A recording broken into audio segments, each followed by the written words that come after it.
সরকার মানুষের বিরুদ্ধে ইতিমধ্যে যুদ্ধ ঘোষণা করেছে। তারা একদিকে বিদ্যুতের বিল বাড়িয়ে দিয়েছে, বিদ্যুতের বিল বাড়ানোর নামে পেছনের দরজা দিয়ে বিদ্যুৎ দপ্তরকে বেসরকারি করার প্রথম ধাপ হিসাবে স্মার্ট মিটার আমদানি করেছে। একদিকে বিদ্যুৎ দপ্তরকে মানুষের বিরুদ্ধে যুদ্ধ ঘোষণা করেছে, অন্যদিকে মানুষের যে দ্বিতীয় জীবন আমরা বলি সেটা হচ্ছে পানীয় জল। এই পানীয় জলের উপর ইতিমধ্যে তারা ট্যাক্স বৃদ্ধি করে দিয়েছে। এখানেই তারা ক্ষান্ত থাকেনি, আমাদের রাজ্যের শিশুদের এবং বিশেষ করে বয়স্ক মানুষের প্রতিদিন যে পুষ্টি যোগায় দুধ, আমাদের বামফ্রন্ট সরকারের তৈরি করা গোমতী ডায়েরি, এই গোমতী দুধ সেখানে পেছনের দরজা দিয়ে বৃদ্ধি করে দিয়েছে। শুধু এখানেই ক্ষান্ত নয়, নানান কায়দায় মানুষের পকেট কাটার উদ্যোগ গ্রহণ করেছে। আপনারা দেখেছেন খবরের কাগজে, আমাদের রাজ্যে একটা দপ্তর আছে ওজন ও পরিমাপ দপ্তর।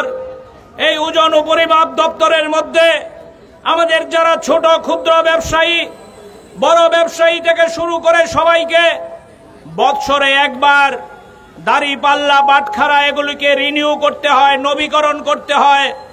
আমাদের রাজ্যের সরকার একটা নোটিশের মধ্য দিয়ে এই রিনিউ লাইসেন্স ফ্রি দ্বিগুণের বেশি বৃদ্ধি করে দিয়েছেন। আমরা জিজ্ঞেস করতে চাই, এটার নাম কি সবকা সাথ সবকা বিকাশের সরকার? এটার নাম কি ডাবল ইঞ্জিনের সরকার? এটার নাম কি জনগণের সরকার? এই সরকারের নাম কি ওই যারা নির্বাচনের আগে স্লোগান দিয়েছিল ভিশন ডকুমেন্টের মধ্য দিয়ে গরিব মানুষের পাশে দাঁড়াবে, তারা আজকে গরিব মানুষের বিরুদ্ধে যুদ্ধ ঘোষণা করেছে। আপনারা লক্ষ্য করেছেন, এখানে আমাদের পার্টির কেন্দ্রীয় কমিটির সদস্য রাজ্যের প্রাক্তন বিদ্যুৎ মন্ত্রী মানিক দে আছেন, আপনাদের কাছে বিস্তারিত বলবেন। আমরা সিপিআইএম জনস্বার্থে বিভিন্ন সময় রাস্তায় নামিয়ে রাজ্যের মানুষ জানেন, এ রাজ্যের মানুষ জানেন যে আমরা সিপিআইএম অযথা মানুষকে হয়রানি করি না, মিছিল করে মিটিং করে রাস্তা অবরোধে আমরা বিশ্বাস করি না, হিংসাত্মক আন্দোলনে আমরা বিশ্বাস করি না। জনগণের স্বার্থ সম্বলিত বিভিন্ন দাবি নিয়ে লড়াই আন্দোলন করার জন্যই আমরা রাস্তায় নামি। আপনাদের মনে থাকবে, আজকের থেকে 2 বছর 2.5 বছর আগে ওই আগরতলার ভুতুরিয়ার সামনে বিদ্যুৎ দপ্তরের যে হেডকোয়ার্টার, এই হেডকোয়ার্টারে এই মানিক দেকে সাথে নিয়ে আমরা বিক্ষোভে বসেছিলাম।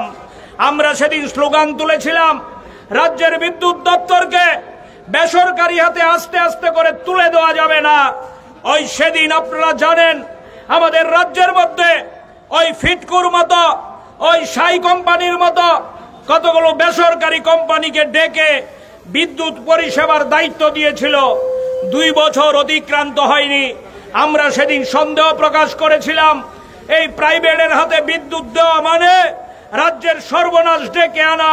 2 বছরের মাথায় আজকে প্রমাণিত, এই প্রাইভেট কোম্পানিগুলো আমাদের রাজ্যের গ্রাহকদের পকেট কেটে কোটি কোটি টাকা নিয়ে রাজ্য ছেড়ে পালিয়েছে। ওই যারা রাজ্য ছেড়ে পালিয়েছে তাদেরকে গ্রেপ্তার করার আনার দায়িত্ব আমাদের রাজ্য সরকারের বিদ্যুৎ দপ্তরের। কিন্তু আমরা লক্ষ্য করছি আমাদের রাজ্যের বিদ্যুৎ মন্ত্রী এই বেসরকারি কোম্পানিগুলো নিয়ে কোনো কথা বলছে না। যারা আমাদের টাকা চুরি করে পালিয়ে গেল, যারা গ্রাহকদের টাকা নিয়ে ছিনিমিনি করলো, এই প্রাইভেট কোম্পানিগুলো বহাল তবিয়তে গিয়ে আরেক রাজ্যে ব্যবসা খুলে বসেছে, আমাদের রাজ্যের টাকা নিয়ে পালিয়েছে। আর আমাদের রাজ্যের গ্রাহকদের যারা বিল দেয় রীতিমতো গরিব মানুষ, তাদের পকেট কাটার জন্য বিদ্যুৎ মাশুল বাড়িয়ে দিয়েছে। স্মার্ট মিটারের নামে পেছনের দরজা দিয়ে টাকা আদায় করার আমদানির ফন্দি খুঁজছে। আমরা প্রশ্ন ছুড়ে দিতে চাই, যারা এই স্মার্ট মিটার লাগানোর দায়িত্ব নিয়েছে তারা কারা?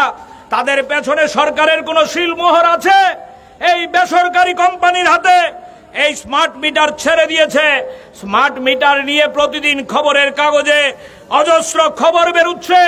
কিন্তু এই খবর নিয়ে ইনকোয়ারি না করে উল্টে গ্রাহকদের বিরুদ্ধে অভিযোগ এনে তাদেরকে কাঠগড়ায় দাঁড় করানোর চেষ্টা হচ্ছে। আপনারা যারা সোশ্যাল মিডিয়া ফলো করেন তারা দেখবেন আমাদের রাজ্যের গরিব মানুষ প্রতিদিন এই স্মার্ট মিটারের বিরুদ্ধে যুদ্ধ ঘোষণা করছে। তারা বলছে আমাদের মাথার উপর ঘর নেই থাকার, আমাদের স্মার্ট ঘরের ব্যবস্থা করে দিন। কেউ বলছে আমার কাজের বন্দোবস্ত নেই, আমাকে কাজের বন্দোবস্ত করে দিন। কেউ বলছে আমার রেগার কাজ নেই, আমাকে রেগার কাজের ব্যবস্থা করে দিন। কেউ বলছে আমার এলাকায় ট্রান্সফরমার 1 বছর হয়েছে নষ্ট, ঠিক করছে না, আমার ট্রান্সফরমার ঠিক করে দিন। কিন্তু রাজ্যের বিদ্যুৎ মন্ত্রী এ নিয়ে একটা কথা বলছে না। আজকেও খবরের কাগজে দেখবেন, বড় বড় খবরের কাগজগুলো শিরোনাম করেছে আমাদের রাজ্যের বিদ্যুৎ দপ্তরে দেনার দায়ে ডুবে গেছে, দেনার দায়ে ঋণগ্রস্ত আমাদের বিদ্যুৎ নিগম। মানিক দে বলবেন আমাদের রাজ্যের বিদ্যুৎ মন্ত্রী ছিল, আমাদের রাজ্যের বিদ্যুৎ দপ্তরকে গর্বের জায়গায় নিয়ে গেছিল। পালাটানা বিদ্যুৎ, মনোচ্চক বিদ্যুৎ প্রকল্প, ওই আমাদের বরমুরার বিদ্যুৎ প্রকল্প থেকে আমরা উদ্বৃত্ত বিদ্যুৎ রোজগার করে দেশের বাইরে বিদ্যুৎ বিক্রি করে আমাদের ফান্ড তৈরি হয়েছিল। আর এই ফান্ড আজকে ঋণের দায়ে ওই জরাগ্রস্ত আমাদের এই বিদ্যুৎ দপ্তর এই নিয়ে টু শব্দ করছে না।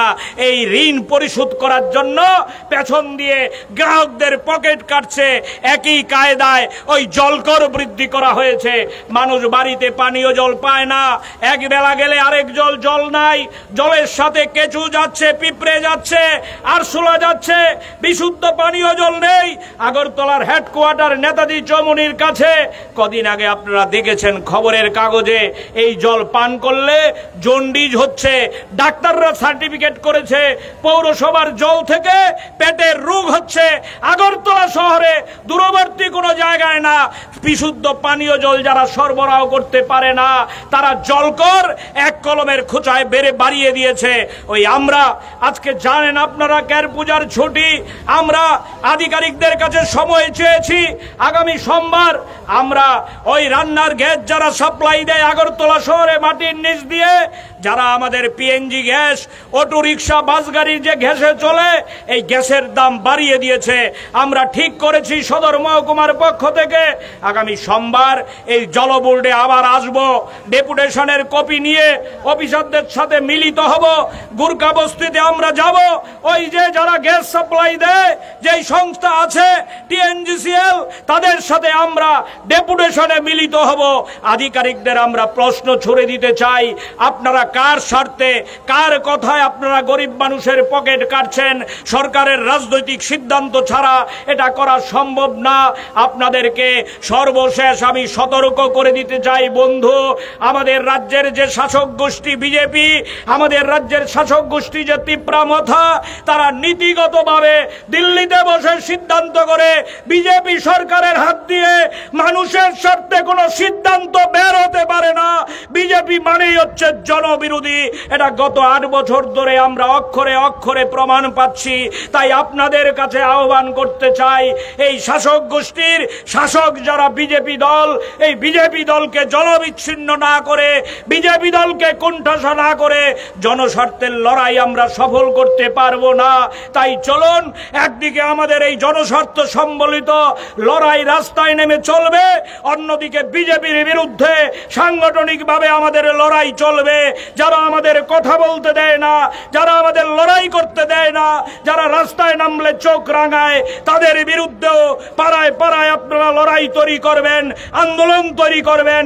একদিকে বিজেপিকে কোণঠাসা করা, বিজেপিকে জনবিচ্ছিন্ন করা, আরেকদিকে আমাদের জনস্বার্থের লড়াই। এই দুইয়ের মধ্য দিয়ে আমরা সিপিআইএম মানুষের পাশে থাকতে চাই, জনগণের পাশে থাকতে চাই। আপনারা আমাদের সাথে থাকবেন, আপনারা আমাদের লড়াইয়ের সাথী হবেন, এই আহ্বান আপনাদের কাছে রেখে আগামীর লড়াইও আপনারা আমাদের সাথে থাকবেন এই প্রত্যাশা করে আমার কথা বলা শেষ করছে। ইনকিলাব জিন্দাবাদ, সিপিআইএম জিন্দাবাদ।